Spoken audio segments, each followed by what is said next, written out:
I'm your Jesus-loving and potty host, L.A. Sprague. Welcome to Christians with Chronic Illnesses.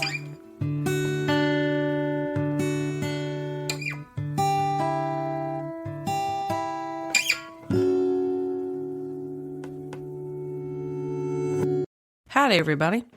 Welcome to the halftime show. You guys are asking brilliant questions, almost too good of questions, if you know what I mean. Anyway, thanks for being here. I'm so happy that you're here with Christians with Chronic Illnesses. Per usual, this is the halftime show where I answer your questions and talk about random topics relating to Christianity and chronic illnesses. And we have our full-length episodes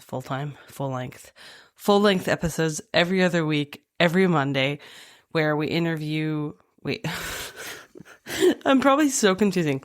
Guys, here's the layout. Monday, okay. Every other Monday, half of the Mondays of the month, full-length episode where we interview Christians with chronic illnesses. The other half is me talking about topics regarding you and your life with Christianity and chronic illness. Makes sense? Anyway, I'm happy you're here. Thanks for showing up and spending your time with me. Appreciate you so much. Let's get into it. If you have any questions, per usual, feel free to leave a comment or email us at cwcipodcast@gmail.com. And if you don't have anything to say, if you could just comment an orange heart, that would mean the world to us. We love you guys. Thanks for being here. Gloria Weimer, my grandma coming in clutch, she said, was it a relief to finally have a diagnosis? And I think a lot of people with chronic illnesses would relate to this sentiment that it is oddly relieving to get a diagnosis, which might sound weird if you're a healthy person. You might be thinking, why are you happy that you're ill? Why are you happy that you're sick or that you have a diagnosis? It's not that we're happy that we're sick. We are happy to finally have an answer because many of us and many of you probably listening, maybe you have symptoms or have had symptoms for a long time. Maybe you're just starting. I don't know. But the fear of the unknown is so scary, right? Like none of us like the unknown. And so it's really relieving, especially if you've been to doctor after doctor, if you've been gaslit a million times by healthcare professionals that think they know your body better than you do. It is so relieving, even if it's a really scary answer, to finally know, okay, this is real. I am not crazy. And this is what I can do to help my condition. Now, I must say I'm not terminally ill, and also everyone is different. And so if you are terminally ill and you have a different experience where it actually wasn't relieving to you to experience your diagnosis, or even if you're chronically ill and same situation, it wasn't relieving to you, I'd love to hear your comments and your thoughts on this. But for me personally, and I do think a lot of the chronic illness community, it was relieving to finally receive a diagnosis because it validates we're not insane. It gives us some resources where we can go to turn to help our condition if there is help for it. And it also gives us a community, you know? We can find other people who have similar chronic illnesses that we do. So yes, I would say it was relieving to finally have a diagnosis. It wasn't relieving, obviously, to be sick, but it is relieving to have an answer. Your second question, did the medical community supply you with resources, or did you feel like you were on your own? That's a good question. And I think it probably depends on the doctors that I've seen, because I'd say most of the doctors I've seen, well, maybe half, I don't know, have been flops where maybe they diagnose you, but then they don't really give you any information about POTS for me, my diagnosis with POTS. So, for example, my initial diagnosis was in July of 2022 by a cardiologist. And not all cardiologists are like this. Every doctor is different, just like every person is different, right? But I got a phone call and they were like, hey, your doctor is diagnosing you with atypical postural orthostatic tachycardia syndrome. That was the fullest extent of that phone call. I got off the phone and went right back to work. They didn't send me any follow-up information about POTS. I would say the ER doctor I saw before that gave me even more information than my actual cardiologist gave me, which is impressive because it was a one-night thing where I went to the ER with unexplainable symptoms. And so for me, he gave me more information than my actual doctor did. He gave me a pamphlet that just had what POTS was, what he thought it could have been POTS, and explained what it was, what some of the symptoms were, and how to get help. I saw another cardiologist, and she was supposed to be like in a POTS specialty clinic, I think, and she was not helpful at all. She did give me a lot of like paper resources, which were helpful, like different ideas for healthy snacks that could be light and easier on the digestive system and less helpful in trying not to get, POTS symptoms. And so that was helpful. Or she gave me pamphlets that talked about POTS support groups. And those things were awesome resources, I'm sure. And to be completely frank with you guys, I haven't probably had the motivation to look into those resources as much as I should have. But she gave me great paper resources. But in person, she was very dismissive. I tried asking more questions about my condition, what are the causes and things like that. And she just would not budge and would not give me straightforward answers and kept kind of circling back around, well, this is a chronic condition. This is a chronic condition. And she wasn't actually hearing my questions. And she was maybe in the room with me for 5 minutes. So I did not find help from her specifically in the medical community. But a doctor I will recommend who is so helpful and an incredible man, at least in my experience with him, Dr. Alexandru Barboy at IU University. He was the first doctor to just sit with me for, 20 minutes and validate what I was going through, validate my condition, my illness, and my symptoms. And he has been so responsive when I've asked questions, when I've been concerned or confused. He's turned me to the right doctors to go to, whether it's my primary or, an allergen doctor, whatever those are called, and signed papers for me. He has been incredible. So I highly recommend Dr. Barboy. He is phenomenal and gave me resources I needed right away and validation. So it's definitely, for your question of did I get resources I needed in the medical community, I was definitely mixed, because there are resources out there that admittedly I could have pursued more, but the doctors themselves aren't always the greatest. And I think out of all the doctors I've seen, I feel like Dr. Barboy is probably the only one who's really understood what I was going through and cared enough about me as a patient to actually address my condition and my personhood and how my condition affects my body specifically. So I did feel a lot like I was on my own. And because of that, that's kind of why we created Christians with Chronic Illnesses, is I wanted to have a community of chronically ill believers around me, because I did feel alone and I did feel like I needed to contribute to society in some way. I honestly, the longer I spend in the medical field, like as a patient, the more I'm like, man, like in another life, I would be a doctor. Because though I've never been into medical stuff before, like this is also new for me. It's never been like my niche or anything like that.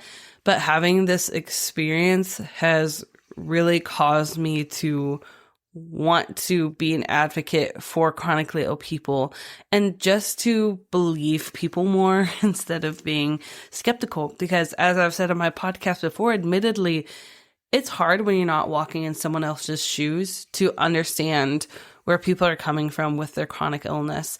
And that's why for those of you listening who don't have chronic illnesses, I really honor you and admire you for spending time to listen and learn more about Christians with chronic illnesses or people with chronic illnesses in general, because that shows how much compassion and intentionality you have, because it can be so hard to believe and understand where people are coming from if you are not sick yourself. So to our friends, to our supporters and our lovers who aren't chronically ill, and you're listening and you're doing this for the person that you love, thank you for being here. We appreciate you. To doctors and nurses listening to learn more, you are the doctors and nurses that we need in our community, and we're so grateful for you and that you are here. Please keep listening. Please keep communicating with us. We love you guys so much, and we really do hope that this will be a useful tool for the medical community. The username on TikTok, Braden Hates This. First of all, phenomenal username. I love it. You asked, are you doing okay? Not physically, but mentally. I know how huge of an impact it takes, and I hope you know you're not alone. Braden's asking this to any chronically ill Christian because this was a response to my post asking, hey, if you could ask any chronically ill Christian, what would it be? By the way, for those of you listening, if you could ask any chronically ill Christian a question, what would it be? Just curious, feel free to comment or email us with that response. But you listening as well, for Braden's question, are you doing okay? Not physically, but mentally, specifically.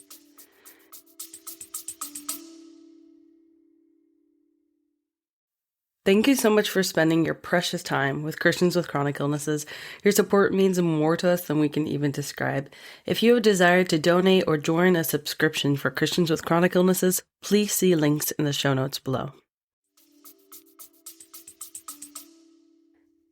Having a chronic illness can have a huge impact on us mentally.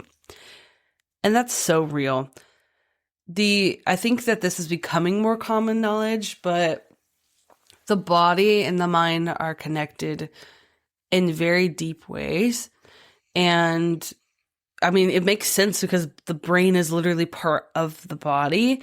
And so I'm not sure why for so long there's been such a disconnect. Maybe it's because psychology is like booming now. We're getting a lot of resources and doing a lot of research. But there's so much connection between how your brain is doing. I feel like almost not even just connection, but like your brain controls so much of what your body's doing, of your thoughts. And so when you're mentally ill, as well as chronically ill, or chronically ill and then develop mental illness, whichever, it really takes a toll. And one thing that's been complicated about my personal journey, and I'm going to be very vulnerable with you guys in saying this, and I think that's fair for me to do considering I'm always interviewing people and asking them hard questions. But within my journey personally, I had major depressive disorder first and then developed postural orthostatic tachycardia syndrome. And major depressive disorder has been my battle, I would say probably since I was 11 years old. And POTS alone is already, an up and down, in my experience at least, condition. I have periods where I'm losing weight, I'm healthier, I'm moving more, I'm happier, I'm more energetic. And then I have other periods where I'm gaining weight. I'm really symptomatic. I'm in bed for, it feels like months. And it's really difficult because, how we're doing, how anyone's doing, right? If you're listening and you don't have a chronic illness, mentally or physically, you know how it is. Life happens, right? Day to day, you could be sad one day, happy the next, mad the next, whatever. With chronic and mental illness, it really, at least in my experience, does feel like a roller coaster. And I'm very grateful that at least it's not always down, at least I have periods where I'm healthy, I'm happy, I'm energetic, I'm physically more capable of sustaining myself and doing things. And I'm very grateful for those moments. But I just want to validate anybody out there who maybe, you had your chronic illness at the beginning and it had all these symptoms and was awful. And then maybe you got it a little better with managing, and at the beginning when you're really passionate to study your chronic illness, to find out more about, what can I do with this? What are things that can help me? Well, it's okay, if you started to get better and maybe you plateaued, or maybe you lost motivation and started going downhill. Another tricky thing with chronic illness too is that you can work your way up to better health, but one small thing like a flu could take out months of work.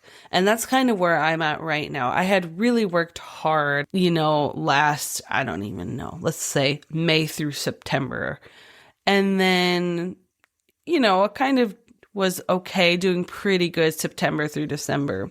Got hit with the flu in January and completely took me back to what feels like square one. So it can be really discouraging if you put months of work into being better as a chronically ill person or a mentally ill person, and then there's one setback that you feel like just takes you back to the beginning. But I do want to remind you, as well as myself, it is not in vain. If you're getting better even for a day, is that not worth it? Especially if you have people who love you and who are looking after you and want the best for you. Is it not worth trying for them? Is it not worth trying for yourself? Is it not worth trying to take care of the temple that God has given you of your body to please Him? So, how are you doing physically and mentally? I'm wondering, for you listening, how are you doing? Is your journey similar to mine, where it's very up and down? Are you doing pretty well right now? If you are, that'd be awesome. I would love to hear some positivity for people that are really struggling. So if that's what you're going through and you are happy as a clown, I love that. Comment some jokes in the comments below. Would love to hear that. Thank you for this question, Brayden. We really appreciate it. Mimi, her. You said, when does it get easier? Miriam, I'm not sure. I'm not sure what your chronic illness is personally. And I'm not sure. I guess it depends how you define better as well. Easier, I suppose you said. If you're talking about your chronic illness and your symptoms, that's hard, dude. Because for some people, it really is a downhill, tumble. And for others of us, as I was just saying, it's like a roller coaster. It goes up and down. So, but my hope for you, Mimi, is that you will be able to find hope and joy no matter your struggle. And hopefully that will make it easier. Because I think even in the most hellish conditions, we read and hear stories of people who were in World War II concentration camps. And we can't even imagine the suffering that was in store for those people. But so many of them still found a way to have hope and joy even in their intense suffering. So when does it get easier? Maybe it won't, dude. I'm going to be real with you. I don't know. But I do hope that you know that in this, the Holy Spirit, I believe personally, the Holy Spirit is with you. He loves you. He lies with you in your pain and He understands you. I hope that you can cling to Him, and I pray that He will give you some physical relief. That would be great. And I also hope that you'll be able to identify in your moments of flare-ups and pain at least one thing that you can be grateful for. Whether it's the comfortable bed you're lying on, I hope it's comfy.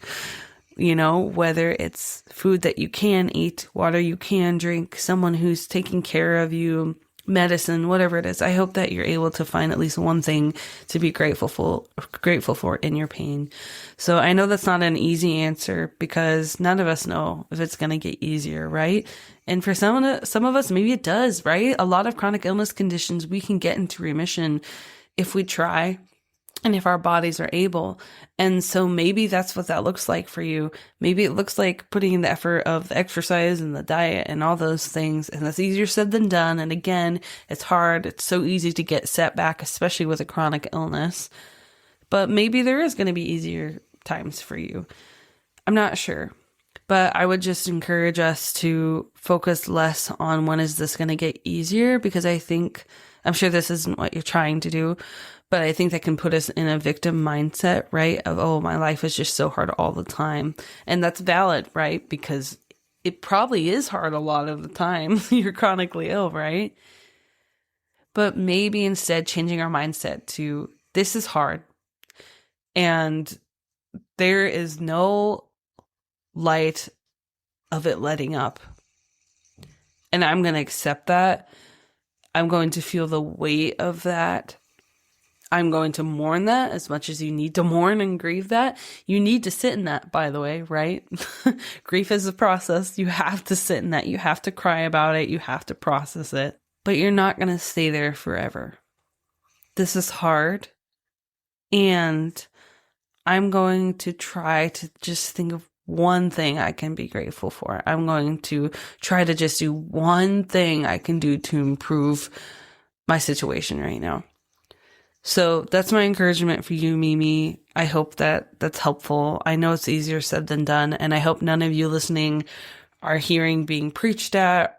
And I hope you know that I'm on this struggle with you guys too. If I'm completely honest with you guys, like dieting is hard for me, dude. That's a lot of discipline. Exercise is harder because I love exercising.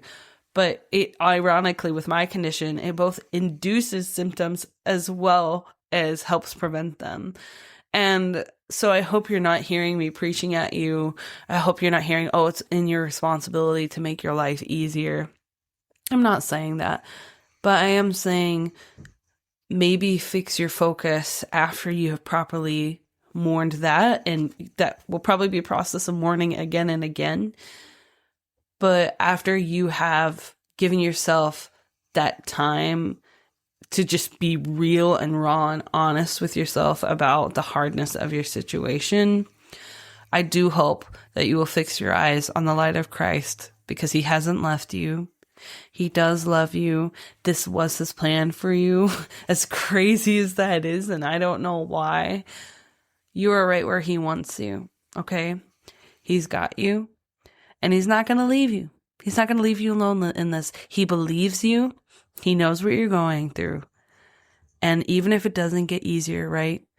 God promised that he would be with us in the hardships of life.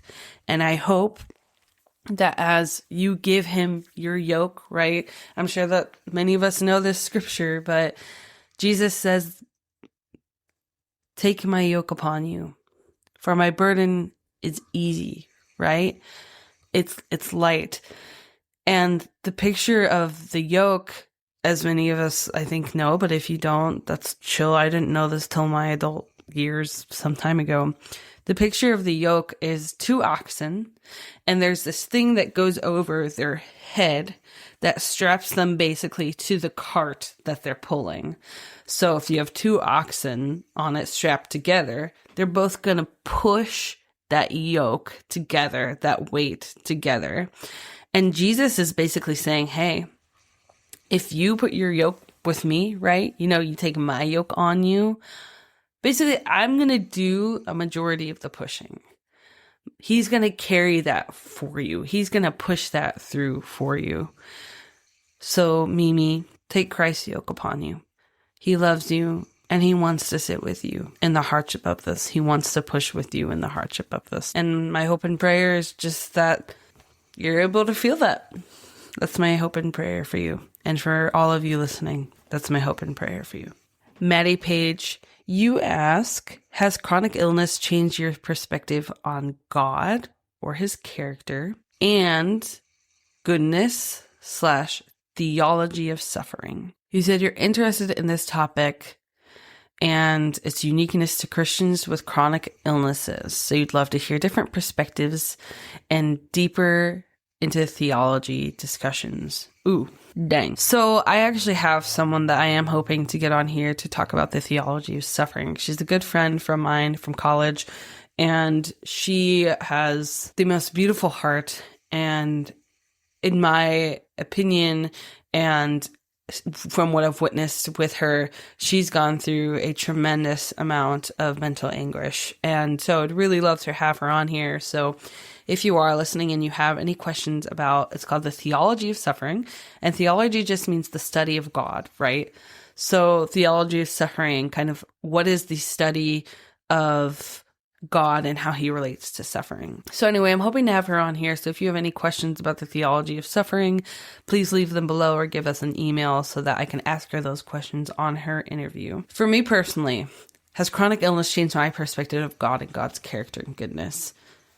I'm going to have to be honest and say yes. I don't know if it's my chronic illness exactly, but suffering in general, I just don't like it. And I think I've talked about that on the show before. I really do struggle with realizing, and not realizing, but accepting the fact that people suffer, people struggle. And, like, it's just the classic question of why would God allow suffering? And dude, I don't know. Like, I don't know. I did, I think, a ton of research on that in college. And the more you research, the more you end up with, like, no answer. And unsustainable or unsatisfying answers. So I don't know. And to be honest with you, yeah, like, it's really changed my perspective of God's goodness, because sometimes I'm not sure that he is. Can I just be real with you guys? Can I be raw with you guys? And I know that a lot of people believe it's heresy to say that God isn't good. So, there's that. But I can't help but be honest with where my belief is with God, and that I often don't know. But I sure hope he is. And I think that when you experience the level of doubt and mental anguish that a lot of people with chronic illnesses do, especially mental illnesses, but physical as well, you wouldn't blame them for not really knowing. So yeah, it has changed my perspective. It does make me wonder and question and doubt if he's actually good. But I sure hope he is. And I think that it would probably be beneficial to believe that he is, and perhaps even biblical to believe that he is. So friends, let's hold on to the hope that God is great, that he has everlasting love, and he's a good counselor, a good father, as described in biblical scripture. Let's hope for that. Let's cling to that. And that doesn't mean you have to be certain, by the way. It doesn't mean that. It doesn't mean that you have to lie to yourself and to say that you believe something that you don't. It doesn't mean that you have to brainwash yourself into believing that. No. Nope. God asked you for belief. And belief isn't certainty. In fact, you have to be uncertain to believe, literally. Like, I sat in this chair today, and for all I know, maybe it wouldn't have held me. Maybe you guys would have had a little lull, a little laugh, because it would have fallen, and I would have fallen on the floor, bro. That would have sucked for me. But I believe this chair is going to hold me. I don't know that. But I believed I even had confidence in that belief that it would hold me. And thankfully I was right. I think a relationship with God is similar. I don't know that he is good. I don't even know that I fully believe that. I don't even know if I fully claim that. But in this moment, for me, I think I need to hope that he is good. So just like I sat in this chair, believing that it would hold me, I hope that me and you and everyone listening, everyone in the whole world, that'd be cool, will be able to lean in God's arms and just hope that he will hold them.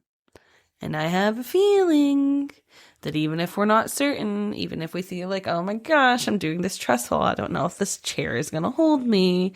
I don't know if God's there. I don't know if he exists. I don't know if he's good. I don't know if he's going to hold me.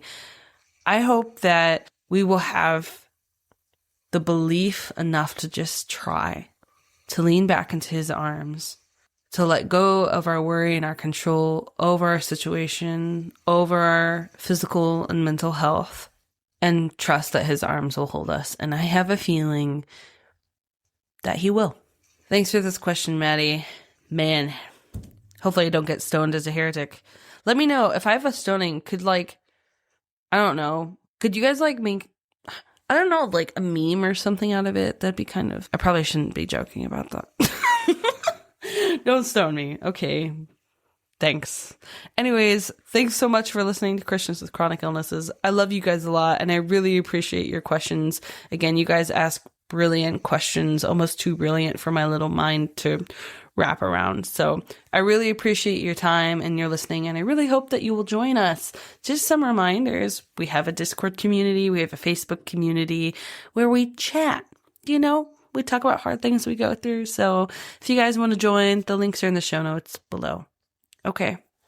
I love you, fam. Thanks again for spending your time with us.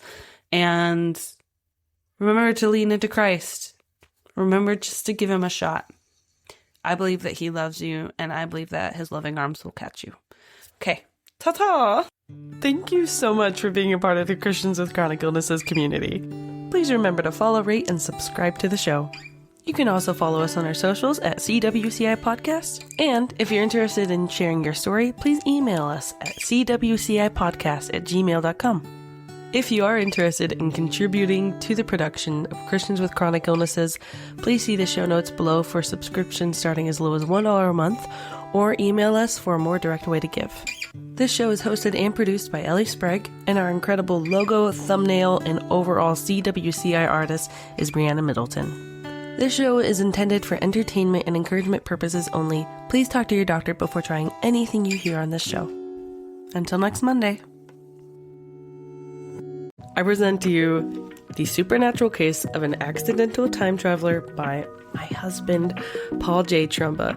It's a super interesting book. I'm not even much of a reader, but I read through this thing pretty easily. It's pretty large print, and it's about 500 pages. You can find it on Amazon.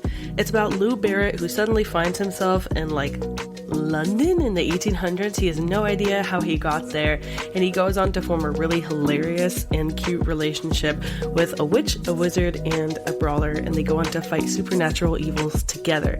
I highly recommend. It's definitely for mature readers, but it's a really good book, and you can find it on Amazon. Again, that's The Supernatural Case of an Accidental Time Traveler by Paul J. Trumba.